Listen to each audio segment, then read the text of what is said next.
For nearly 2 decades, one race stood above all others and just out of reach. By 1998, Dale Earnhardt had already secured his place among the greatest drivers in NASCAR history. 7 championships, dozens of signature wins, a reputation built on intimidation, control, and unmatched racecraft.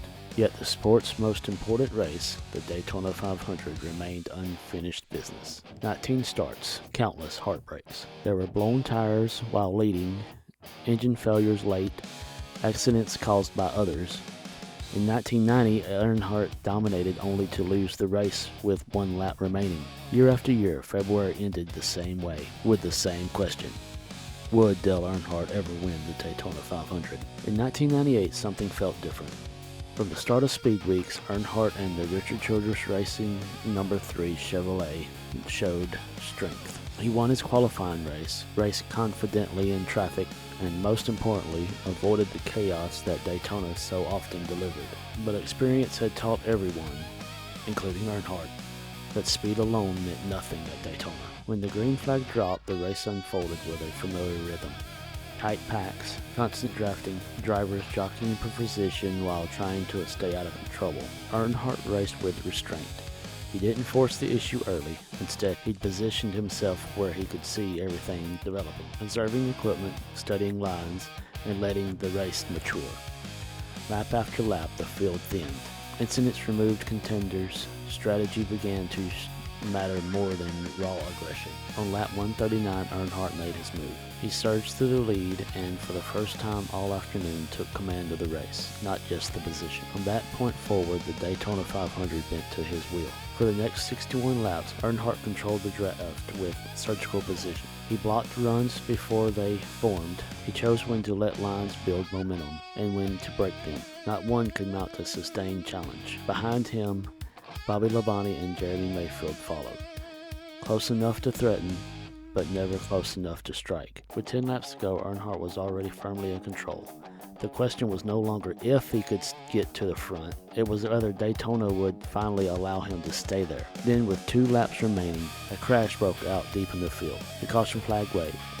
In 1998, NASCAR rules were different. The field did not freeze immediately.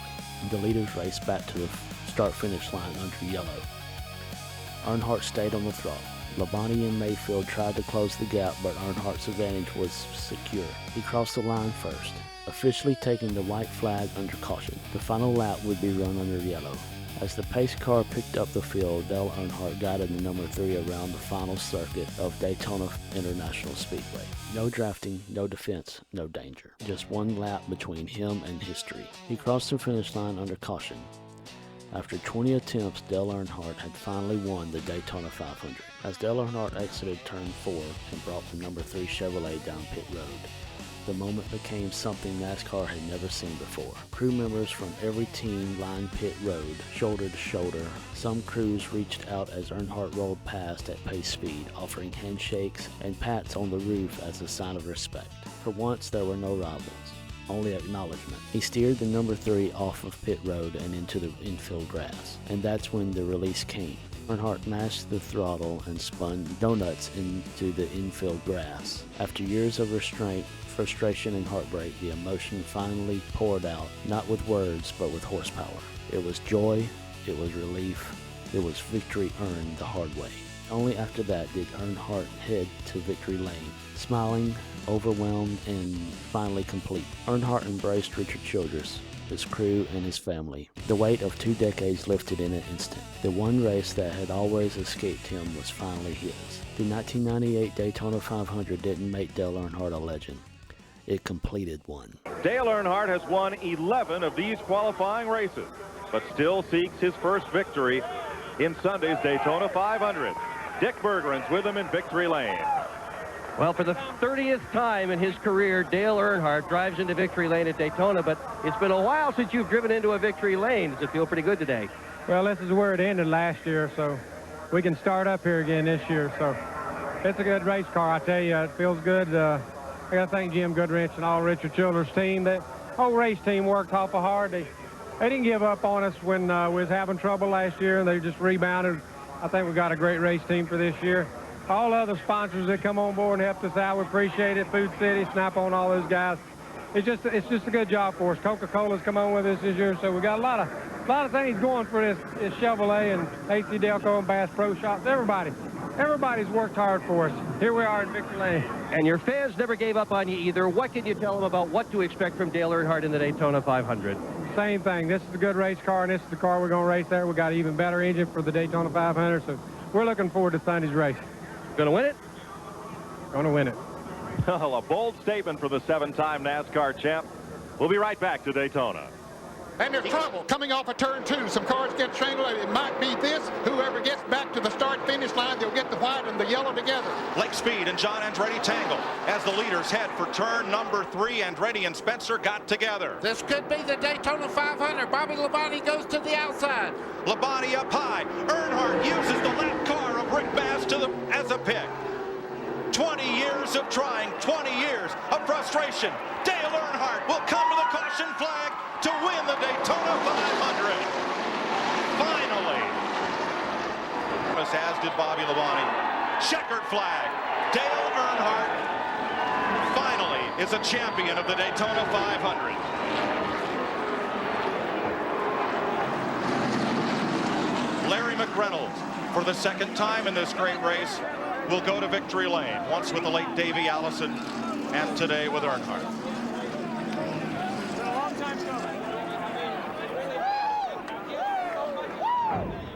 Richard Childress, you have tried so hard, so long, you have done it. What is it like to finally win the Daytona 500?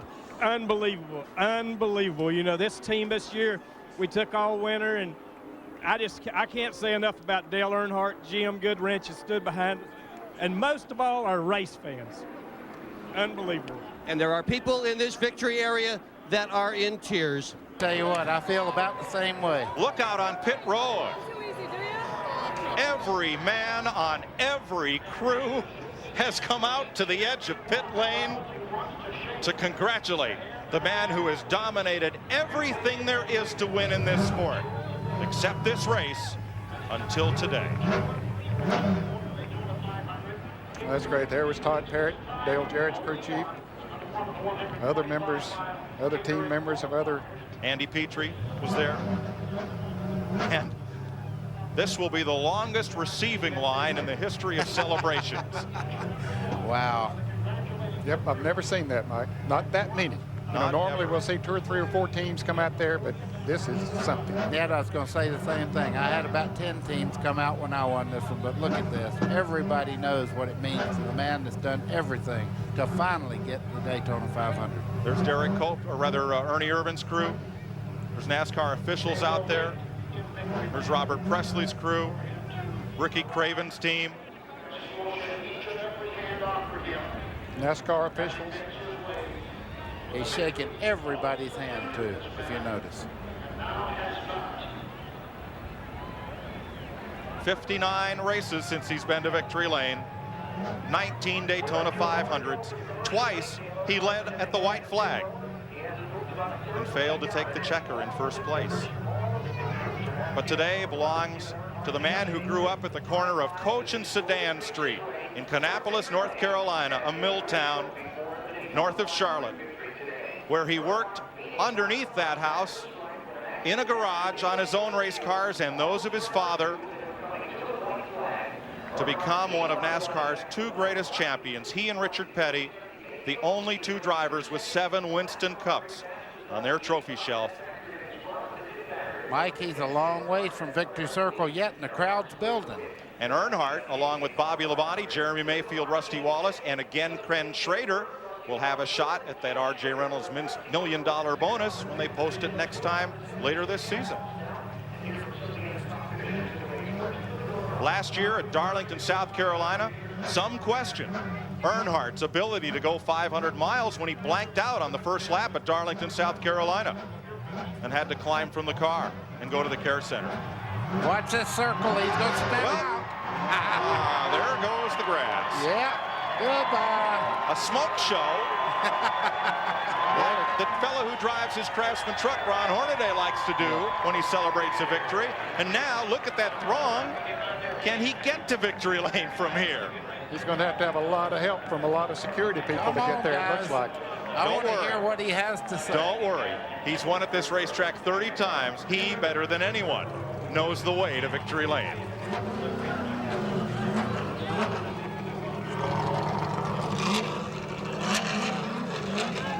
The most anticipated moment in the history of NASCAR racing. Dale Earnhardt rolling into victory lane in the Daytona 500.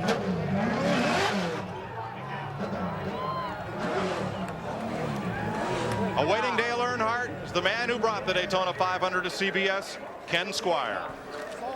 The 20-year quest is over. Gates have just opened for Dale Earnhardt in victory lane at Daytona.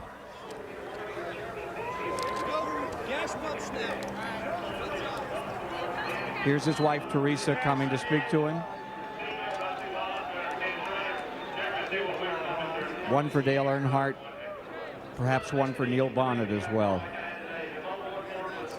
About to ratchet himself out of this beautifully prepared car. He said patience was what it was going to take, and patience is what he gave it. All right, getting on the hat. He's waiting on this, and he's ready to clamber out, ready to step out of car number 3, the winner of the Daytona 500. Oh, gonna have a drink of soda here. It's been a long time before refreshment here. All right, here he comes out of his car, and listen to this.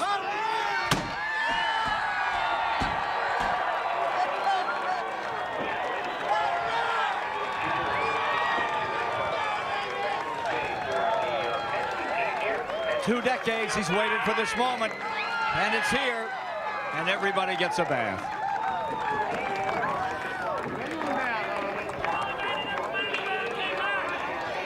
Dale.